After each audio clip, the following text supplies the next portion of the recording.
Жоғары білім беруді модернизациялау жүйесінде алға жылжуға мүмкіндік беретін мұндай халықаралық кәсіби тұтастық, мұндай әріптестік және біріккен әрекеттер тамаша нәтиже берді деген сенімдемін. Уважаемые коллеги, я хочу поблагодарить вас за активное участие в этой программе.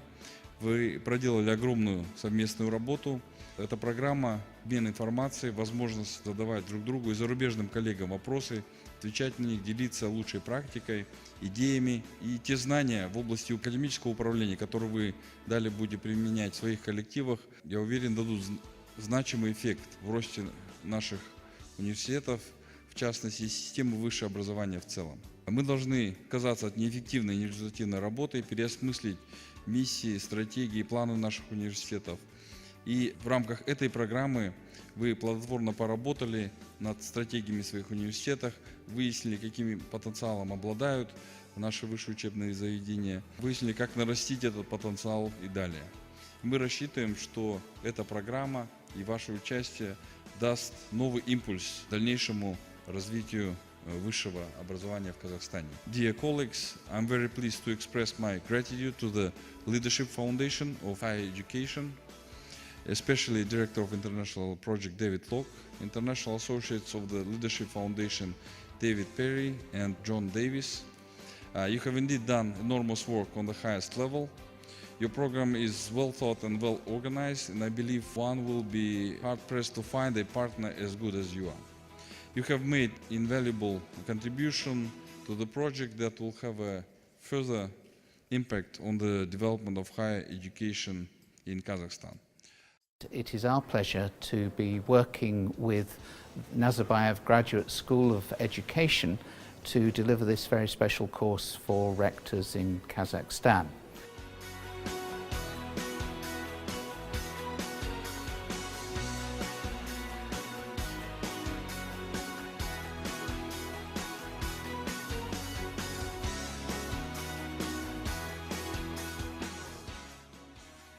The Leadership Foundation is based in London.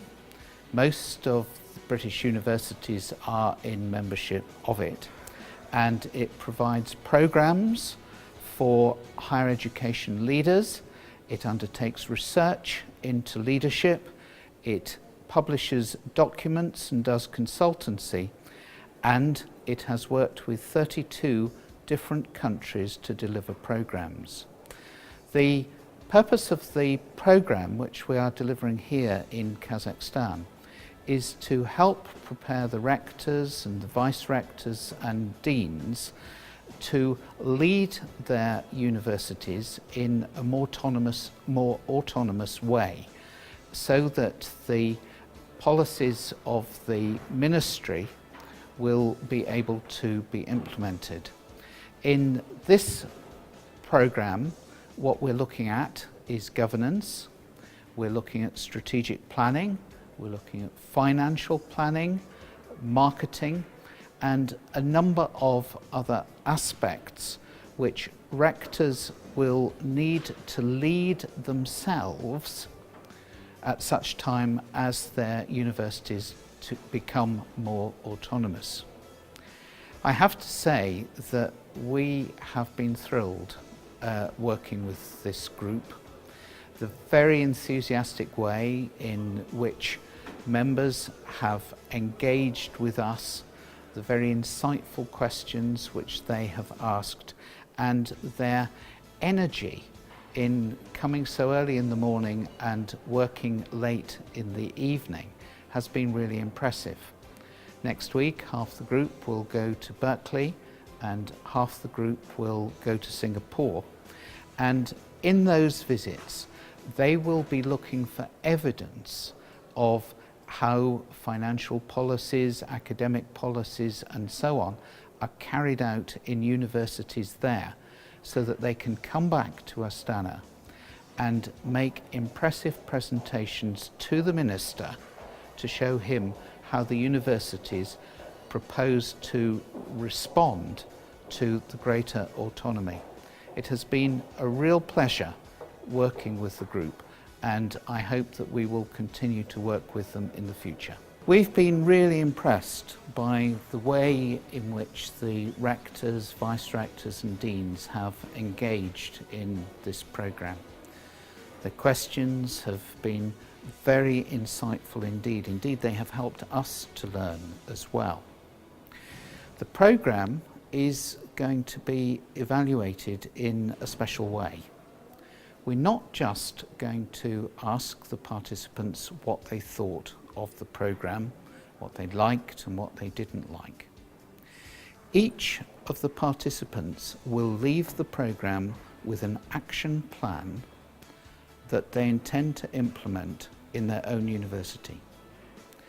And 6 months after the programme, we're going to write to them and we are going to ask them the extent to which they have achieved that plan.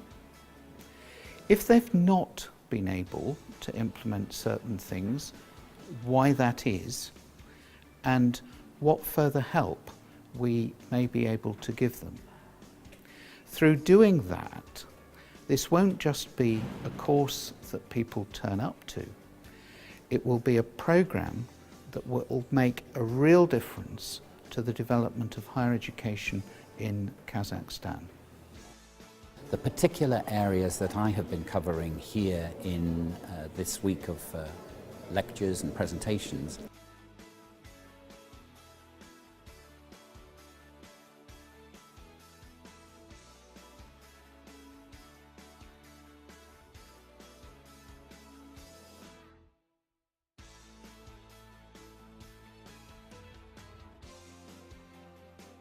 have been to do with the ways in which universities make sure that the standards of the degrees that they award are appropriate and that the quality of the student experience in universities is appropriate also and will enable students to achieve the standards set by the university. I have found the week extremely interesting in enabling me, first of all, to get a better understanding of the variety of higher education institutions and experience that there is in Kazakhstan. And I have found the questions that have been asked have challenged me to think about the arrangements that we have in the UK and how they might apply, and also to challenge me in terms of the different insights and experiences that people have here and the different stages of development that institutions are at in Kazakhstan when we consider the question of academic autonomy. One of the things that I have particularly enjoyed have been the opportunities to respond to questions in the plenary sessions, but especially I have enjoyed individual conversations that I have had with participants, which have enabled me with participants to go into much greater detail in particular areas of university life. Things to do with university assessment, to do with university financing, to do with a whole range of activities in universities, which are clearly issues for individual members of the current project. And that opportunity has been really appreciated, and I've enjoyed the chance to have one-to-one dialogue with participants. I know that everybody here, all the participants, have been working very, very hard over the last weeks, months. I do hope, and this is really my hope, that as leaders of the universities here in Kazakhstan, you all feel that you have been able to acquire those skills that will be necessary for you to lead the future changes and reforms in your respective institutions. In particular, when it comes to developing the skills needed for improving corporate governance issues, to develop the skills of modernizing the offerings, academic offerings, We are very proud at Nazarbayev University and very pleased to be able to cooperate with all of you so that we can consider this just as the beginning of our collaboration and cooperation. And I do hope that we will continue to have very close and frequent exchanges so that we can work together for the future.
Прежде всего, понятие «мировые стандарты» достаточно условное понятие.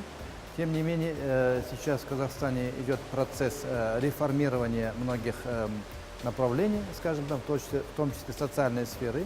В этой связи я бы хотел сказать следующее.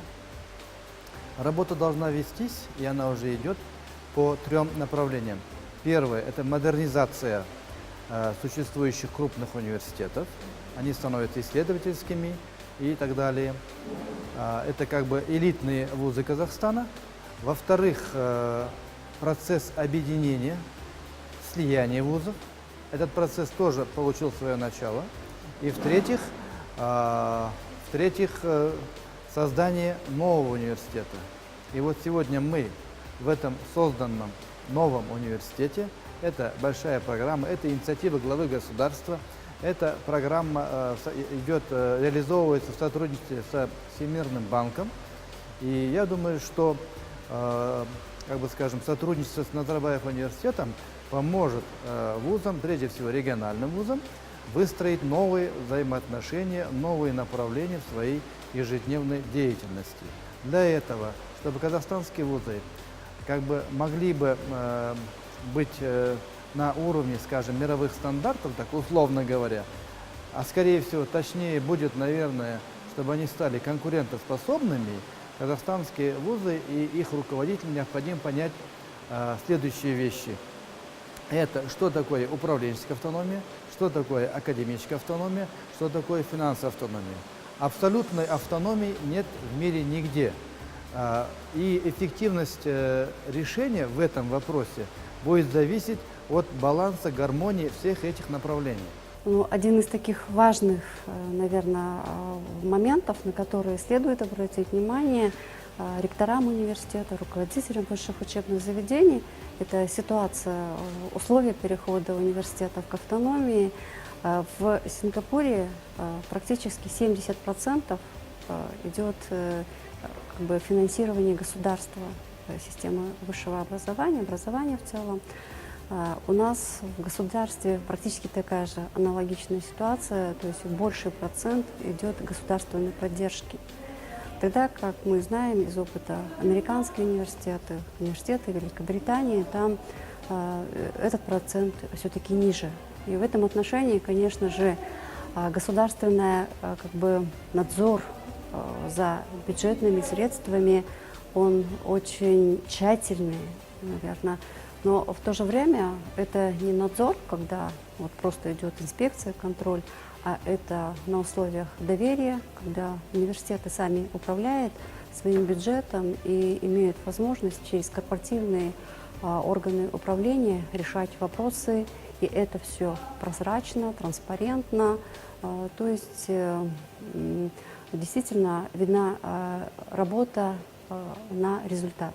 На сегодняшний день, если до этого чаще всего мы работали в таком авторитарном режиме, когда в основном все инструкции спускались сверху, да, и мы были непосредственными исполнителями, то в дальнейшем мы считаем, что более таким вот одним из направлений именно в управлении это будет коллегиальное управление, где все это будет на горизонтальном уровне обсуждаться и выноситься на определенные уже, то есть непосредственно каждое подразделение, будь то кафедра, да, будь то деканат, должен оказывать свое влияние на принятие управленческих решений именно на коллегиальном уровне.